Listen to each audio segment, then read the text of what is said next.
Well, good morning, everybody. Thank you for joining us for the February Enterprise Risk Management Toolbox webinar. A few housekeeping notes before we get started. If you've dialed in by phone but haven't logged in by computer and you'd like to see the slides that will be discussed today, please point your web browser to readytalk.com. In the box that says Participant Join a Meeting, enter the same access code that you used to join the call, 987-9821. Please stay aware of the level of background noise in your area, and if it becomes noisy, please put your phone on mute so that the noise does not get transmitted to the rest of the call. If you're called away from your phone, please do not put your phone on hold, as that will cause your hold music to go to everybody else. You can simply hang up, dial back in when you're available, and it will not disrupt the call. We are leaving the phone lines open now, so if you have questions, you can bring them up during the talk. Also, if you want to bring up a question and don't want to interrupt the presenter, there is the raise hand button, which will let us know that you'd like to be addressed. Also, the chat box is available. Feel free to type a question there, and we can address it at the appropriate time. With that, I am going to hand the controls over to our presenter, Robert Torok, who is an executive consultant with IBM Global Business Services. Robert leads the development and delivery of enterprise risk management services for clients around the world, particularly in regards to risk identification, management, and mitigation. So, Robert. Thanks very much. Good morning. Good afternoon for those of you in eastern parts of the continent. It's a pleasure to connect with some of you again. I had the nice opportunity to be with you in the early summer at your risk summit last year, and very much enjoyed it. So happy to speak again and participate with you. The presentation I'm going to walk through today is entitled "Defining Risk Appetite: Examples from IBM and Other Leading Organizations." And there we go. And it's actually, you'll see the Risk and Insurance Management, or RIMS, logo in the bottom corner. I presented this at the RIMS ERM conference on the West Coast last year, and Grace had suggested this might be a good one to represent specifically to your group, given the fact that at the RIMS event, I went way over my allotted time, or put differently, I did it in my allotted time, but I skipped a chunk of slides. I've shortened the presentation a little bit to try to get it done in the time that we do have. So there's parts of the presentation that have been deleted to fit the time that's available, or more specifically, as I guess I'm saying, to fit the time it takes me to deliver it. So first of all, we're going to spend a couple of minutes talking about what is risk appetite, defining it for your purposes to get a sense of what I'm going to speak to going forward in the presentation. Then we'll spend a couple of minutes on how formally or informally organizations may choose to define it. Because of the nature of your organization, I've actually skipped most of the section on IBM's approach to risk appetite identification or definition, and I'm going to spend more time on the other examples that may apply to the university a little bit better. For those who wish to get the full deck that I presented at the RIMS conference, happy to get that to you either from me or from Emily, who has it as well. So first of all, what is risk appetite? However you choose to define it, be it very formally, very financially, in customer service terms, in safety metrics, it doesn't matter what it is or how you define it, but it's some expression of the amount of chance, the amount of risk that you're willing to accept in order to pursue some goal. And that second part of the phrase is critically important. It's not just an absolute statement that I'm willing to accept X of risk, but it's X relative to whatever objective I'm pursuing. Whether it's a financial objective or an educational objective, it doesn't matter. But we have to have some degree of risk relative to some reward or objective. And obviously, if you think of a very simple example like your investment portfolio, if you have an objective of relatively moderate growth or smaller growth, you have a smaller tolerance for taking on risk in say penny stocks, for example. But if you want to have very rapid and aggressive growth in a portfolio, it's kind of obvious that you're willing to take greater chances and greater risks with that investment. Now, you notice that I've introduced the word risk tolerance here as well. These two words are actually used, or terms I should say, are generally used interchangeably, even though the International Standards Organization, ISO, has actually defined both terms.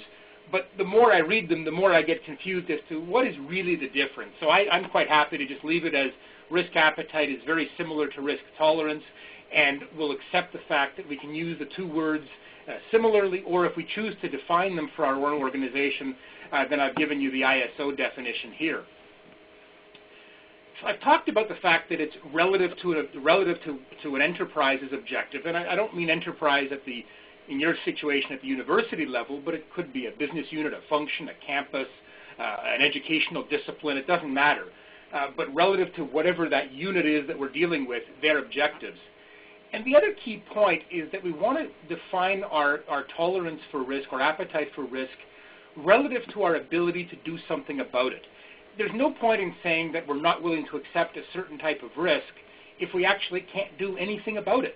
It just doesn't make sense to say we don't accept the risk of a certain loss, but on the other hand, there's nothing we can do to prevent it or mitigate against it. So we have to consider how much are we willing to take on, relative to what goal, and relative to what we may or may not be able to do about it. Which then takes us to say that we want to make some investments to support an objective while mitigating the risk, but recognizing that what do we do if the objective isn't attainable or the risk of failure is too high? You'll note that all those words are very subjective. They're not exactly giving you a hard definition or a hard example of what we can do. So let's go on, and we'll talk about these a bit more as to how we get to some of those better definitions of appetite. So, an example. An organization could simultaneously accept a risk of a $10 million loss while rejecting the risk of a $1 million loss. On the surface, one says, but that makes no sense. Why would I be willing to lose $10 million but not willing to lose $1 million? And let's just assume, for the sake of the example or the conversation, that the likelihood of the two events is the same and their velocity or rate of change, etc., is the same. So this is a simple fact of two roughly equivalent things. One would have a cost in financial terms of $10 million, another $1, and yet I rejected the $1 million risk while accepting the rejected the $1 million risk, accepted the $10 million risk. And you say, why?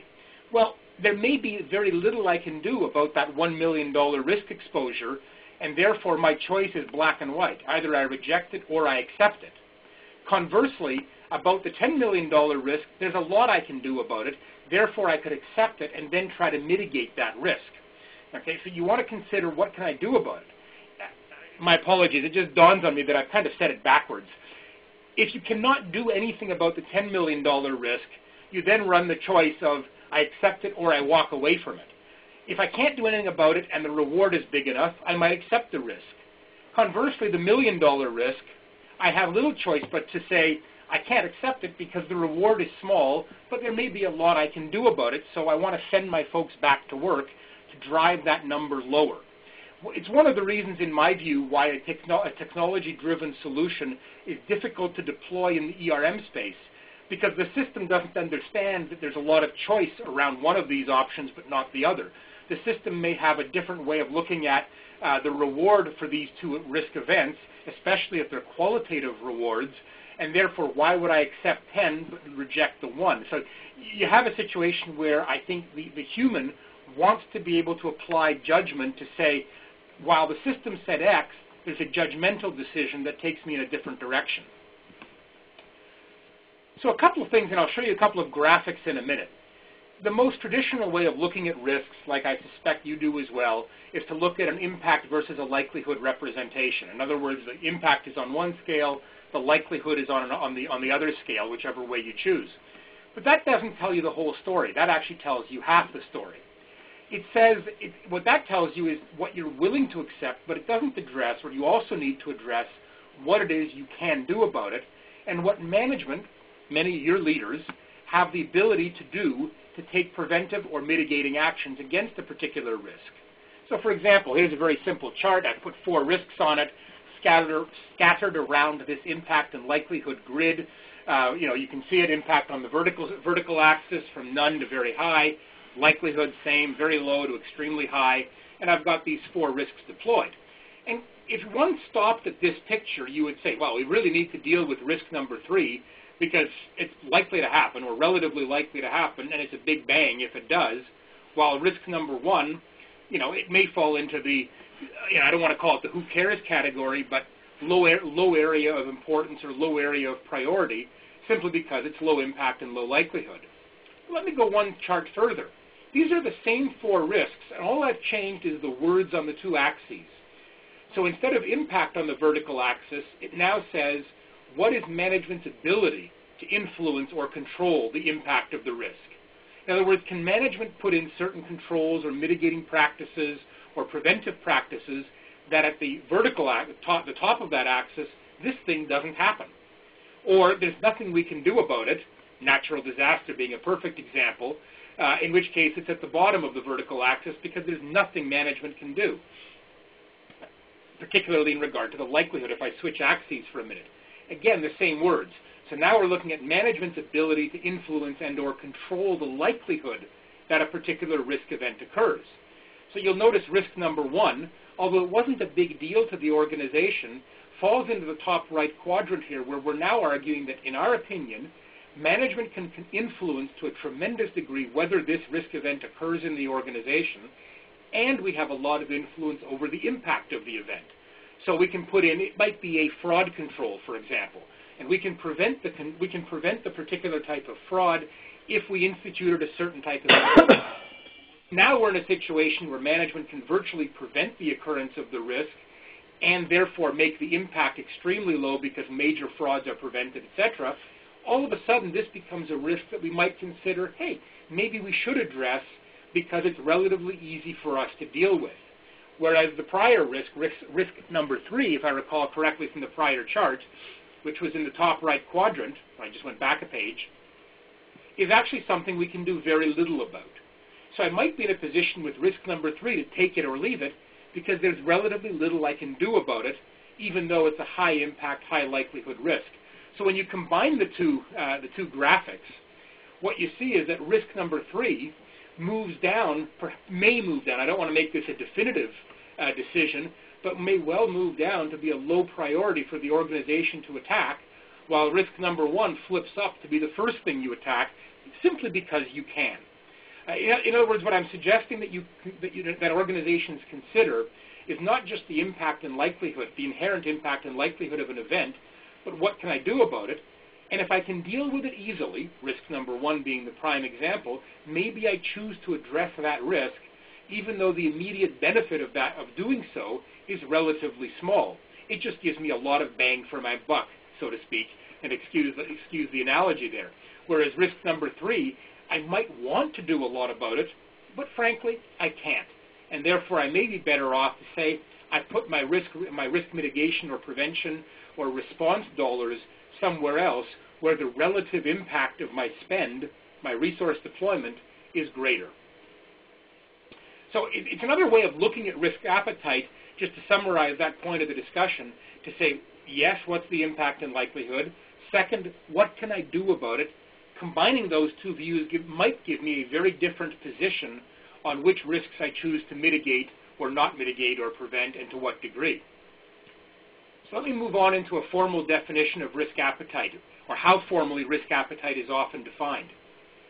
First of all, we can do it quantitatively, such as an absolute amount of financial gain or loss, X dollars, or a percent of operating income in the private sector, a percent of budget perhaps for an organization like the universities. It could be a qualitative, so it can be at a quantitative level. We'll come back to the other one in a minute. We can do it at the enterprise level. Some risks may affect the university system as a whole. Others, a business unit, which we'll liken to a campus here. Others might be a specific project, like a building, construction of a new building, or a particular initiative such as digitizing library records, for example. So we can measure this risk at any level of the organization, simply because individuals at each level have different responsibilities, different authorities, and capabilities to do something. The critical point is the second part of the bullet here. The definition, however formally or not we choose to do it, has to be sufficiently clear to allow managers, executives, staff to make some kind of decision. If the definition is so vague that you don't know what to do about it, then what good is that definition? So you'll see in the example towards the end of the presentation some of my comments about a particular example about defining risk and whether or not those definitions in fact allow the manager, executive, or employee to make some kind of informed decision.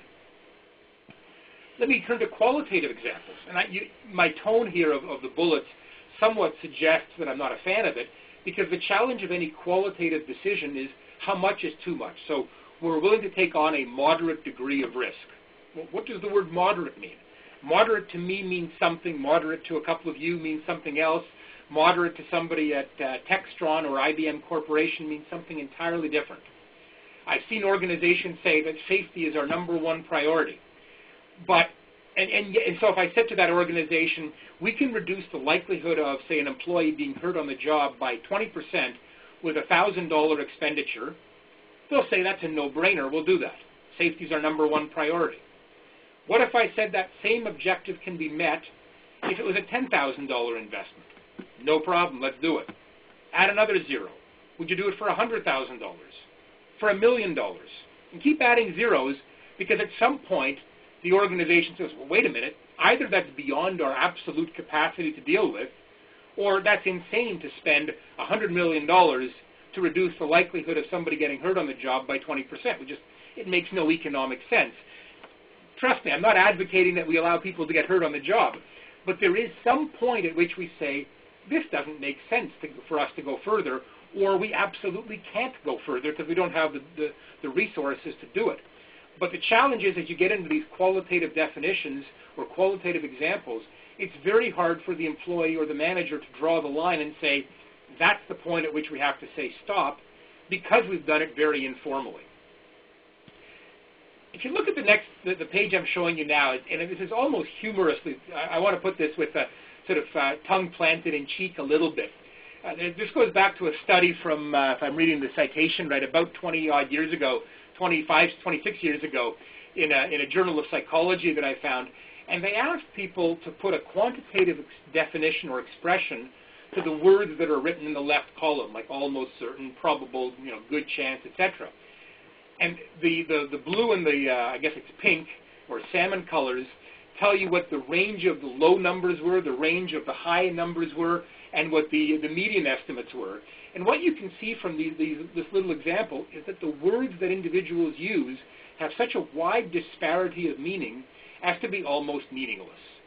So when people stated that there was a good chance that a particular event occurs, well, quantitatively that ranged from somewhere around 40% to 90% likelihood of occurrence. Well, 40 to 90% is such a wide range that frankly it's almost meaningless. What I really did find humorous about it is that the word possible meant that it could be as low as 0, as high as 100%. But toss-up, oddly enough, was very narrowly centered right around 50-50. And even the definition of the words almost certain went from around 65, 70%, I can't read the graphic all that well, 65, 70% likelihood, all the way up to 100. So much as we use it in the word in our conversations about beauty and looks, it's in the eye of the beholder. Here it's in the ear or the words of the speaker. When I say probable, I might be thinking 90. When John Gregg, it's the only name I know from the from the slides, or my colleague Kashif, says probable, he actually means 70. Well, that tells us very different things. What if the third person says it was 60? Now I've got such a wide range that I really have no idea what action I can take in regards to a risk that I use the word probable at. I may have mentioned when I was in California in Los Angeles with you guys last year that I had come back from a client in Europe in March of just about 12 months ago, where they had not defined these terms, and as a result, they had almost meaningless risk data because the same things were listed over and over again, each with a different measure of likelihood, each with a different measure of impact, simply because they had never defined the words properly for the organization to use. So I don't want to belabor it, but I do want to emphasize that if you're using qualitative terms, to be very careful about what that word actually means to the individual and to the organization. So the obvious definition of a risk appetite, or the obvious way of defining it, is to consider the expected loss. In other words, what's the impact going to be if it happens, and what's the likelihood of the risk event going to be. So 10% chance of a $100 loss, $10 loss. That's all good and fine if you consider that as the expected loss, but you also have to factor in the absolute level of impact. Put bluntly, can the organization withstand and recover from whatever that absolute loss is? I just saw something in today's newspaper about the lawsuits around the BP's Macondo well explosion in the Gulf of Mexico from early last year, I guess it was. And if BP had done that and said, well, even if this happens, it's a 1% chance of occurrence, it's $1 billion event, or just to pick a big number, but 1% of $1 billion is $10 million, so our expected loss is $10 million. In the BP world, $10 million is a rounding error. And you move on. But somebody's got to sit back and say, well, wait a minute, if that risk is still possible, can we withstand the absolute impact of the event? And all of a sudden you have to answer a very different question if you're a leader of that organization to say, what do we do with a $1 billion, let alone whatever the number is up to now, $20 billion event that impacts our organization? So be very careful of the two differences. While the expected loss works very nicely for large volume events and the cumulative loss from all of the possible events that the organization may face, it's not likely that everything bad happens, but on an event-by-event basis, the absolute loss to me is more important because you want to be comfortable to say, yes, we can withstand this particular event if it were to happen. The other point to consider is that most risk events have what I call a number of soft or delayed effect implications. Picture what happens if the university is sued for sexual harassment or discrimination or some form of education-related fraud, whether it's cheating on tests or professors discriminating against certain students, whatever. Picture what happens to the reputation of the institution and the amount of time and attention that the organization now needs to deploy both to address the event, to recover from the event, and what mitigating actions you need to recreate the reputation that you had before. That takes time, takes management time and attention, and frankly sometimes costs absolute dollars, especially in the private sector where I now start giving customers incentives to come back to my product or service. So the other element to consider is what happens when when multiple events occur at the same time. So I have to look at the individual appetite around a certain risk event as well as the cumulative appetite around multiple risk events. So we've talked a little bit about management time, the cost of management. But let me go on to address the question of culture. So just like individuals, as my slide says, organizations have different cultures, different tolerance for risk. I work for IBM. We're a relatively risk-averse company. In comparison, Apple, which is also a hardware and software manufacturer, probably has a different way of addressing risk and a greater appetite for risk. If you look at any of the mainline pharmaceutical companies, a GlaxoSmithKline, a Johnson & Johnson, etc., they have very different risk appetites than the biotech firms. The California State Retirement System, CalPERS, will have a very different profile for risk that it's willing to take from a venture capitalist down the street from you in Silicon Valley. Why? Because they have different objectives in mind, different time horizons, different expectations, different willingness to accept loss. Okay? In some talks, I've used the example of Boeing then, many years ago, and Boeing today. In past decades, when Boeing developed a new aircraft, for example, like the 787 Dreamliner that's just starting to fly, when they developed a new aircraft like that, they did it themselves. They designed it, they developed it, they outsourced the manufacturing of components, then they assembled the aircraft usually in Washington State somewhere, and sold it.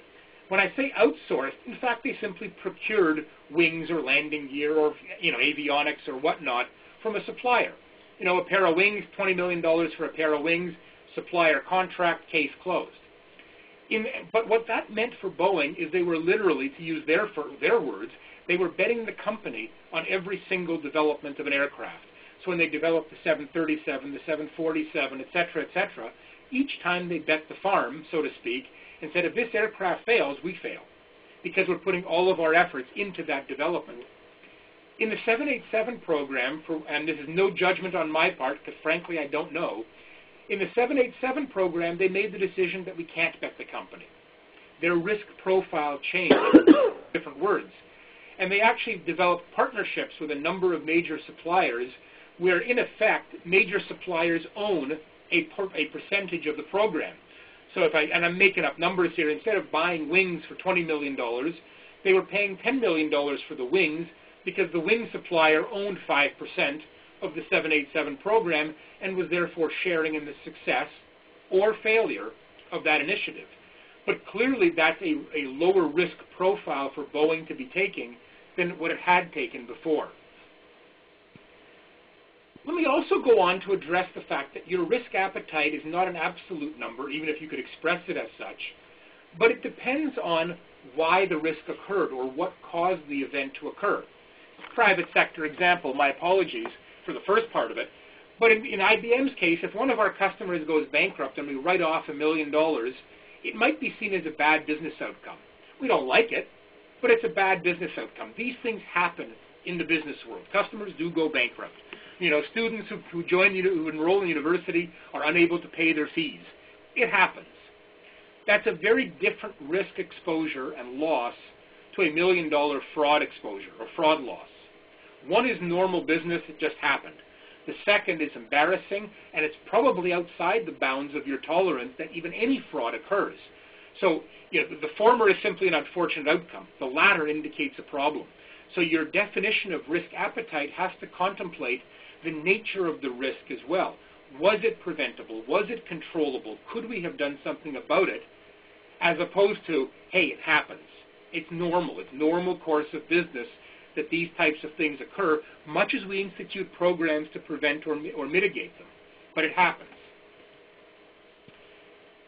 The other part about risk appetite that I want to mention before I close this part of the discussion is to be very careful with black and white statements, like I've got some examples here.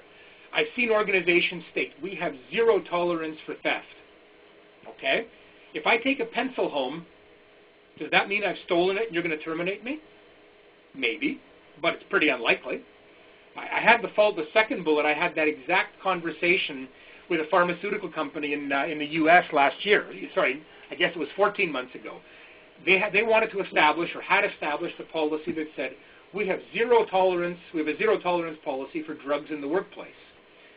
So I asked the question, I said, all right, first of all, what's your definition of a drug? Well, they said one that's illegal to possess. To which I asked, well, in what jurisdiction?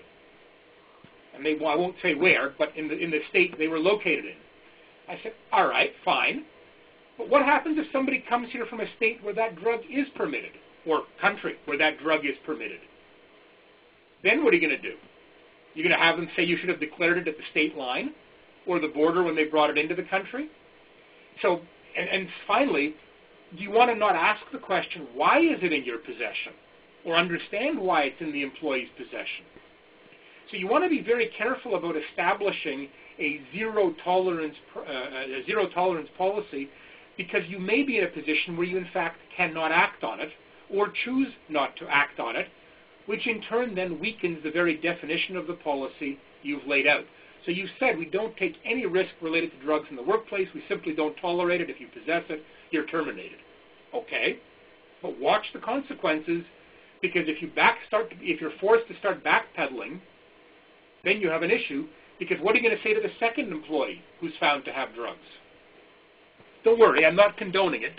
I don't want to go there, but be very understanding of anything that is a black and white statement around risk appetite for certain areas. You know, I've seen ones that say, the third one, we don't tolerate violations of safety or regulatory standards. Well, we don't tolerate is a very strong word. Human beings make mistakes. I've made them, you've made them, we've all made them. The fact that my error happened to break a safety regulation or safety standard or regulatory standard is unfortunate, but I'm a human. My favorite example of one like that, by the way, and I may have used it with you, and I apologize if you've heard it before, favorite photograph, and I wish I'd have kept it. Some years ago, there was an aircraft at the Anchorage, Alaska airport, and in the morning, the truck operator who's pulling the plane up to the gate is pulling the plane in, And somewhere along the way, he hit the gas instead of the brake pedal, and put humorously, the airplane was quite literally in the terminal building. You could have boarded the plane without even using the jetway. Well, somewhere along the way, there's a safety violation and some regulation that says you're not supposed to go closer than X to the terminal was broken. The human made a mistake. Real simple, nothing else. We don't have to terminate him. We don't have to discipline the employee. Maybe we consider a training program if we found that this is more than a true chance error. But let's be very careful of the black and white statement before we go and act on it. So let me skip over, as I said I would, the IBM approach, and I want to talk a little bit about Textron and then a little bit about the University of Alberta as some examples of the way organizations measure and define risk appetite. Oops, there we go. So a couple of the ways that, excuse me for 1 second.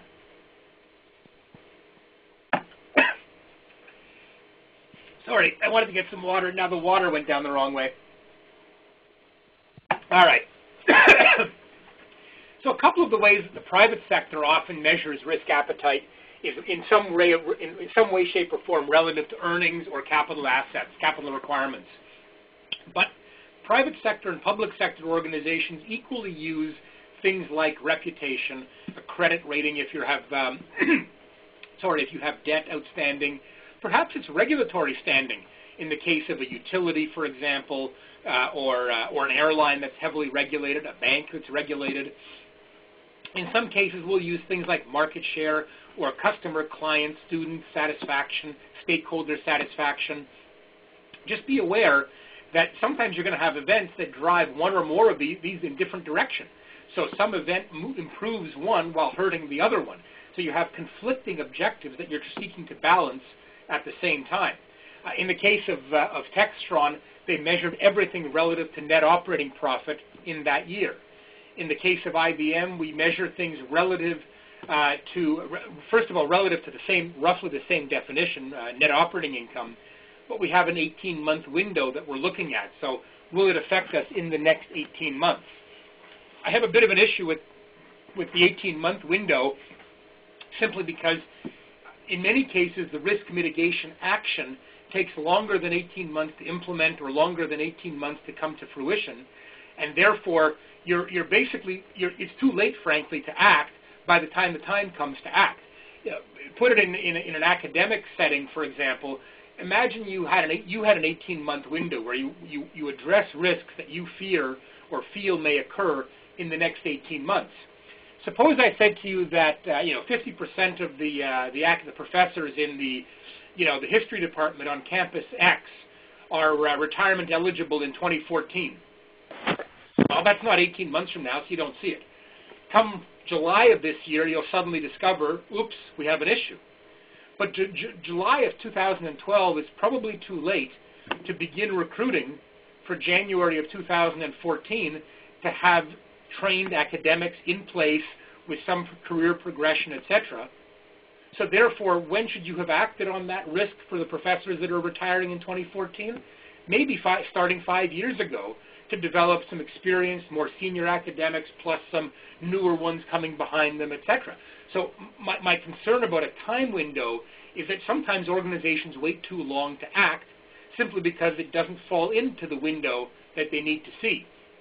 So the comment there on risk appetite primarily is suggesting that I want you to consider, I want organizations to consider how long does it take us to act, and therefore that needs to be the lens with which we look ahead.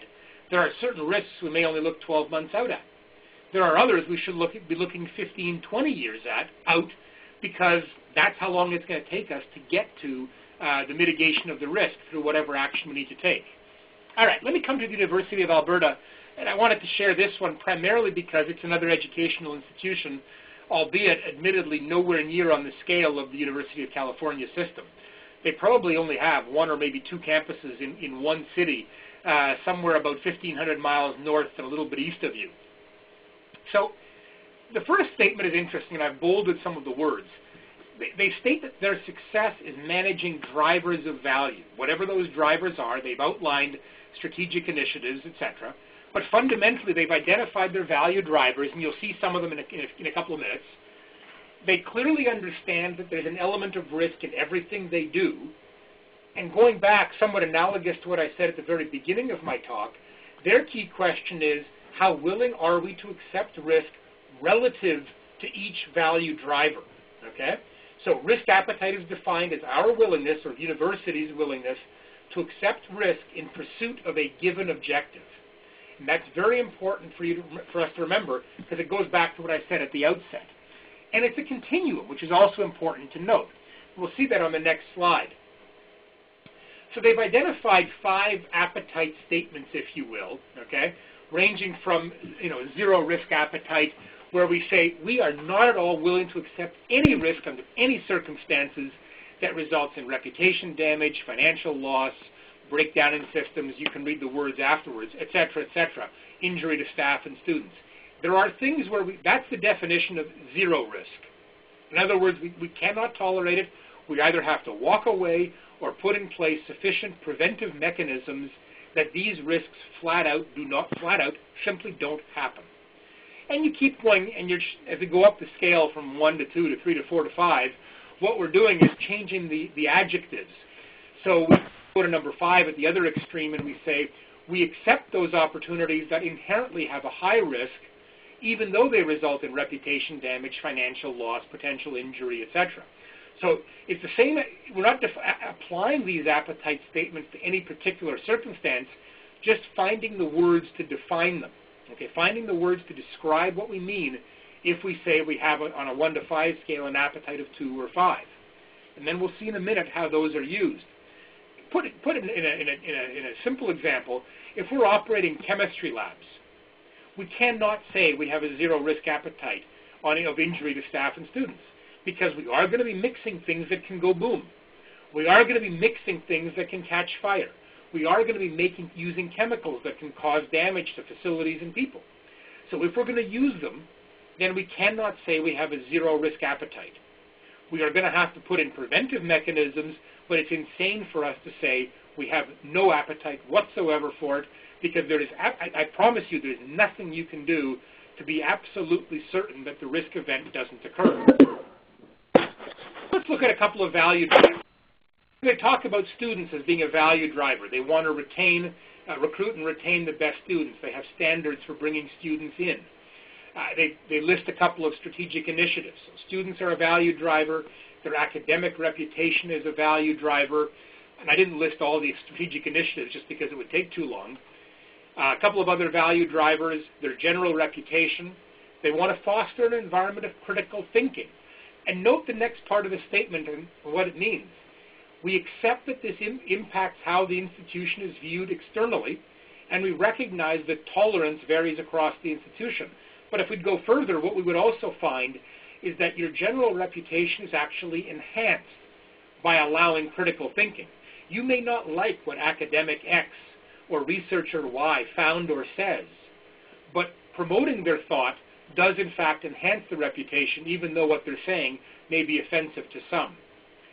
But on the other hand, our ethical environment, we have a whole different issue where we will respond specifically against policy and procedure agreements, with policy, etc., to ethical breaches. So these are some of the value drivers that we've identified, or they identified, I should say. And then they said for every single one of those value drivers, and I've now listed them all from 1 to 15 or whatever it is, they've stated the risk appetite on that same 5-point scale that I showed you a couple of charts back. And if you look at ethical environment, for example, they have no tolerance or no risk appetite whatsoever for events that damage the ethical environment. They equally are a 1 in academic reputation, so they won't tolerate it and they won't accept anything that negatively affects their academic reputation. But if I go back to a couple of them that are 3s and the rest of them are 2s, so somewhere along the way they are willing to say, all right, we are willing to accept some impact to our general reputation, largely, I suspect, driven from the fact that if, I don't want to use any real example because I'm bound to offend somebody, but if one of our researchers, staffers, academics, whatever, makes a statement about, I don't know, the Holocaust, birth control, gun control, immigration, you name it, it may well be unpopular, but they have a right to say it. even though some won't like it and therefore it may harm our general reputation. Conversely, it may improve it by allowing that. Similarly, we accept the fact that access to some of our information systems may be lost for a period of time. We can't prevent it fully, so we accept the fact that, yes, there's some risk associated with that. My comment, by the way, the text in the bottom right-hand corner is me, not the university speaking. I do ask the question, why bother having a 5-point scale if you never use 4 and 5 of the scale? Effectively, you have a 3-point scale then, if no metric is ever allowed to be at a medium or whatever 4 was, and 5, which is a high risk. So I want to be conscious for you of that, to point that out to you, that if you tell folks that we have a 5-point scale for risk appetite, but we never use 2 of the 5 points, do you really have a 5-point scale? Or did 3 just become 5, simply because that's the highest one we've ever used? I give you the example, totally tongue planted firmly in cheek. In the case of IBM, if we use a 4-point scale to assess our staff, where 1 is, walks on water or makes the oceans part, then there's what we call a 2+, which is sort of above average. 2 is meeting expectation. 3 is falling short of expectation. And we never use a 4, but technically the 4 rating, which is actually the 5th number, the 4 exists for those that, I guess I would say, if anybody showed me a 4, my question is, why are they still here? One staff member years ago received straight 4s across every evaluation criteria, to which the executive called him and said, how do you give Fred a 4 in every category? And the answer was, because our scale didn't allow me to use a 7. So, but again, we come back to why have it if you don't use it? So my challenge to the University of Alberta, and they're not my client, by the way, but if I was advising them, why would you bother having a 5-point scale if you never use 4 or 5? And by doing that, de facto, have you made the 3 into the 5? So make sure your scale is representative of what you're actually doing and not idealistically what you think you should have had in the first place. Okay? No differently than if nothing was rated a 1 here, why bother having it if you're always willing to take some risk? Just take that off the scale and say we start at 2. We'll leave 1 for another day in case we have it.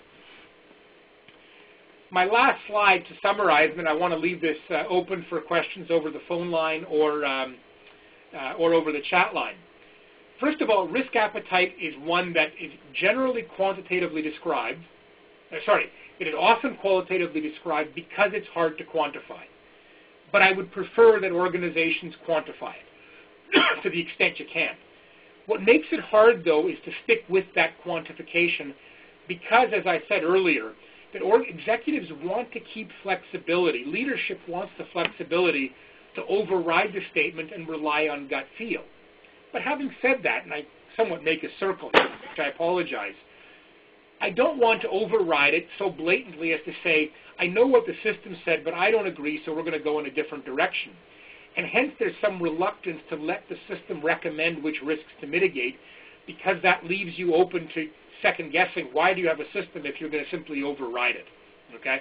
So there's a gut feel element here that leadership wants to have, and I believe should have, simply because we want to rely on our intuition, our experience, and our own perspectives of what risks to accept, not accept, or mitigate. Let me sidetrack for about 2 minutes here, since I have time, and go back to my comment, my slide earlier. I won't flip the slide, but just talk back to it, where I talked about accepting a $10 million risk and rejecting a $1 million risk. Textron, in their presentation at an IBM event some years ago, presented exactly an example like that. And the reason for it was very simple. The board of directors of Textron approved and accepted that $10 million exposure because it was a risk associated with a very, very substantial government contract, and $10 million was, frankly, as low as they could take their exposure while remaining in the running for that contract. Conversely, the same board rejected a $1 million risk simply because they didn't feel it was worth the pursuit, and because they didn't feel that the risk function, the ERM team, in effect, had taken enough action to prevent and then mitigate the consequences of the action. So the very similar, very different perspectives applied, despite the fact that the risks are polarly different in their impact to Textron. The last point I want to talk about, I referred to it here in the context of the IBM example that I gave at the RIMS conference, but I want to come back to the 18-month window and just reiterate that point. Make sure that your risk appetite is defined in such a way that allows you to act longer term. Don't wait till the event is upon you and falls into this formal risk window before you act. Okay? And finally, recognize that some risk events or risks themselves can happen not only within, but also across, in your case, campuses or functions or business units, etc. And therefore recognize that while it may be small at each level, that same event can occur, or if the event occurs, it can affect a number of different parts of the organization. If I use a commercial example and I won't name the large corporation from this in this situation, but trust me, it's a true story.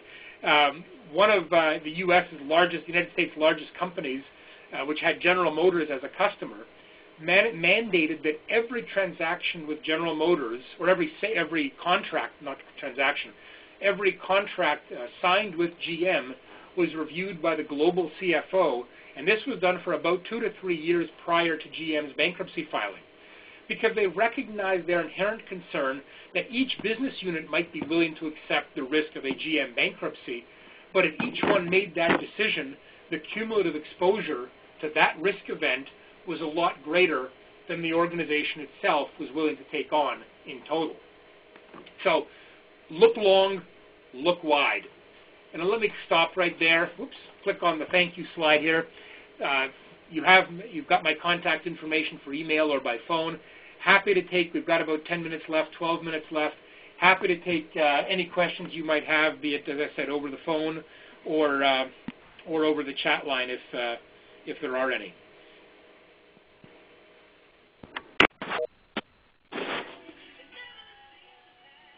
Robert? Yes. This is Dan Sampson. I have a question for you. Of course, go ahead. So, first of all, I appreciate your presentation. Very clear, very direct, and very helpful. Thank you. Can you give us some insight about how we might evaluate potential risks from political changes and the political environment that we certainly live in, being a public education institution? Sure. I will try at least. How about the wrong side of the border, you understand, to be specific? But just in general, how would you overlay the political influences? Sure, I'll do that. Just a quick comment. Tim, thank you very much for your kind words. So Dan, let me address that. One of the things I've advocated for organizations is to, first of all, defining that very political risk. So what do you feel you're exposed to? I know that the United States has a general presidential election and congressional ones coming up in, what month are we in? March 2nd, so 8 months from now, almost to the day, 8+ months. When you look at the various races in California and be it Congress, state level, presidential level, identifying what risk is it that we feel we're exposed to. So there's a definition of the risk itself that is caused by the political realm. Is it a change in regulation, a change in policy, a change in funding?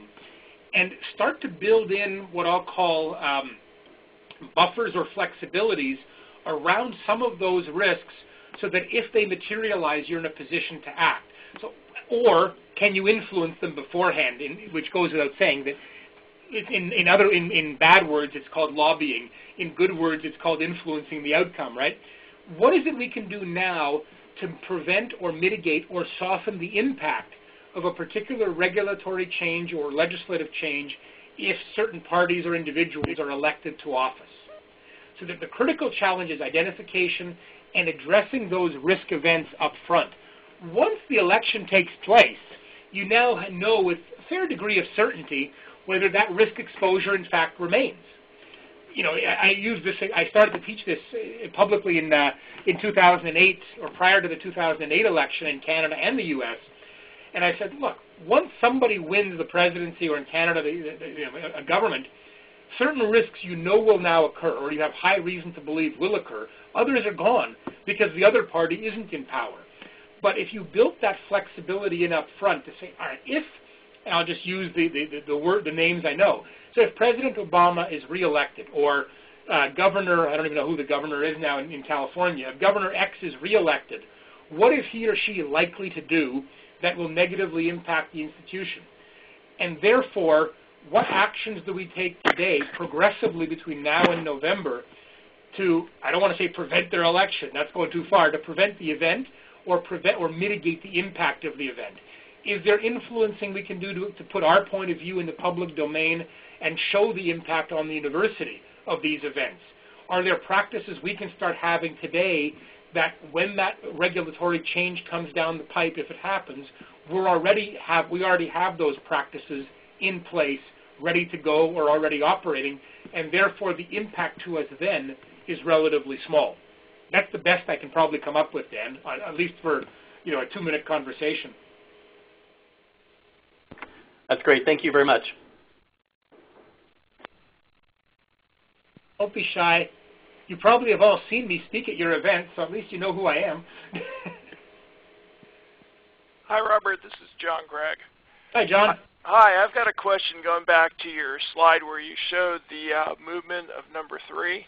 Yeah, let me go back to that one. I don't remember how to do it. Oh, I guess I'll just move back. Hang on 1 second, John. Tell me if this is the slide you're referring to? Yeah, that's the one. Okay, go ahead. Okay, so like you're showing let's take number 1, for example. Yeah. Your number 1 was pretty much a low impact and a low likelihood. And because you can do something about it, then in this chart, you moved it up. Is that implying additional controls, or because one of the things when you look down at something down in the lower quadrant, where that 1 is initially, that might be indicating over control, where you might want to do less. You're quite right. The resources and move it towards, say, number, Very fair comment, John, and very perceptive as well. So yes, initially my reaction to 1 is, why am I worried about it? To the extent I've got controls or prevention practices or whatever, maybe I'm wasting my money because I don't need them. Very possible. Right, you might be doing too much on 1. I might well be doing too much, and I'm over-controlling the particular risk.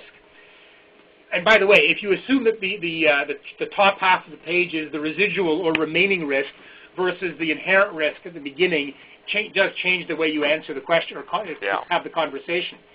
So you can certainly take that view. The challenge that I have is if an organization has, and I'm not going to put money to it, 100 units of resource mitigation to deploy, whether it's add money for zeros or people or whatever you want. I've got 100 units of resources to deploy. My challenge is, where do I get the best bang for the buck to deploy those 100 units?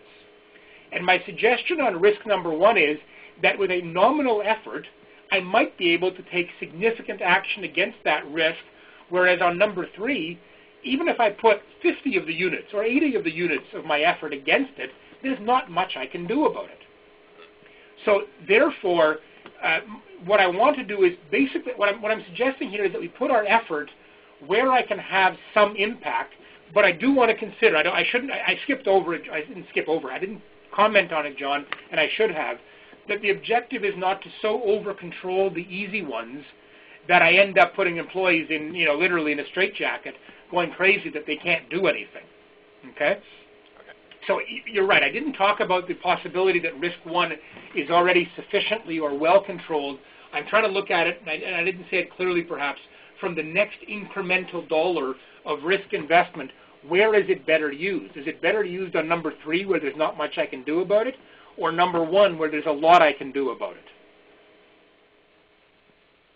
Okay. I'm not sure if that answers the question, because your point is very valid. You do need to consider the perspective you've brought to bear here. Well, it just shows what you brought out are a lot of good points in the thought process of where do I deploy my resources to be most effective. Yep, and that's all you want to do, because I don't want to have the organization deploy effort on risk number 3 if there's nothing you can do about it, or very little you can do about it. Then it's truly throwing good money after bad in that context. I'm trying to think of an example off the top of my head, but let me try one, just for the heck of it, and it may be uncomfortable, but let's try it and see where it takes us for a minute. Suppose you had the risk of effectively a terrorist act on a campus, be it an individual or an organization, that doesn't matter. Clearly the impact is high. I'm not so sure the likelihood is high, but it probably falls into the category of there's not much you can do to prevent the likelihood of it, because you physically can't control who walks onto a campus. You probably don't want, security gates at every entrance to a campus and armed guards at every entrance to prevent somebody from coming in with the wrong thing in their hands. So there's virtually nothing that the university can do about the likelihood other than intelligence, literally. There is maybe something you can do about impact by having response capability, but even that's largely going to be outside. If it's that severe, it's not a university response, but a police and military response. So there's not a whole lot the university can do about it. Therefore, to what extent do you want to seek to control that action? But actually, though, take a large university, there may be places that you would have very secure. Yeah, very fair point. You would not allow public access. Fair. Another example is the White House. Have you ever seen, or the state capitol, when you see those massive planters in front of the building to prevent a truck bomb from coming in? It's not obvious, but they're there for a reason. They're not just aesthetic. Oh, of course. And we have places here. I'm on the Davis campus. We do have places that are relatively secure compared to the other parts of the campus. So now the question is, given that you have that, is it worth investing more in those areas for the next dollar of risk mitigation? Or do you say, within reason, we've done what we can, not to close our eyes and walk away and ignore it, but do we want to invest further? And by the way, I want to make one last... if we're happy with what we've done on the preventive side, maybe then on the response side we'll want to do more. And by the way, I don't want to make this a black and white slide either, Sure. No pun intended, but it's not meant to say, well, if it's up there, don't do anything. It is meant to just introduce a thought process that often is not considered as to what can we do about it and therefore what should we do about it. It's a fair point, very fair discussion, because it's what needs to take place. I guess, John, where I would wrap up the question, not to cut you off, but just to allow another one, just because it's in the top right quadrant doesn't mean you must put resources against it. Agreed. Anybody else? Thank you.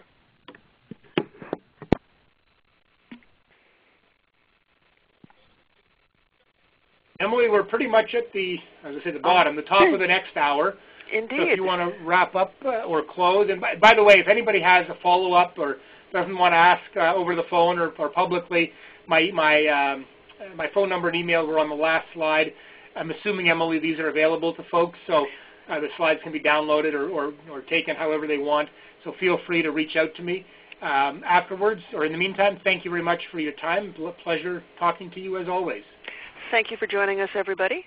These slides it'll take us a day or two to get them uploaded and available, so if you'd like them before then, please just send me an email and I'll pop them off to you right away. Also, if you didn't catch Robert's email or phone number, feel free to email me and I will pass your message along to him. Thank you again for joining us, and we hope to see you.